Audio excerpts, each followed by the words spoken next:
Bonjour François. Bonjour Mario. Alors François, l'année 2023 est un peu compliquée, très incertaine. Quelle stratégie d'investissement préconisez-vous chez Arbevel? Alors oui, en effet, si le tout début de l'année 2023 s'annonçait un peu meilleur que les deux, trois dernières qu'on vient de vivre, la nouvelle crise bancaire vient de rebattre un peu les cartes.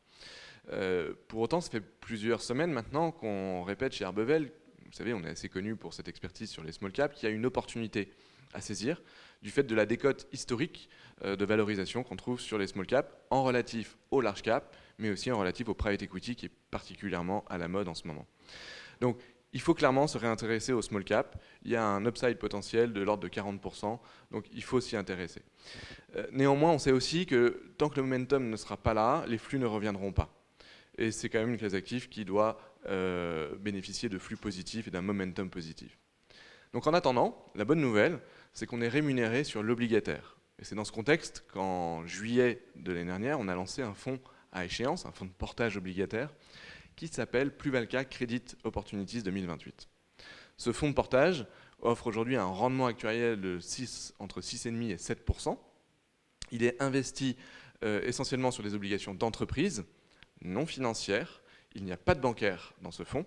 Et c'est un fonds qui, à travers 72 signatures, permet d'aller chercher du rendement sur une durée de l'ordre de 5 ans environ, puisque l'échéance c'est donc 2028. Il n'y a pas de perpétuel, il n'y a pas de bancaire, il n'y a pas de convertible, c'est un fonds assez pur, assez simple finalement, et je crois que dans le contexte que l'on vient de décrire, offrir de la simplicité et de la visibilité, c'est quelque chose qui est particulièrement utile et qui vient d'ailleurs aussi servir aux conseillers qui vont aller chercher ces fameux taux boostés que les assureurs proposent en ce moment sur contrainte d'allocation en unité de compte.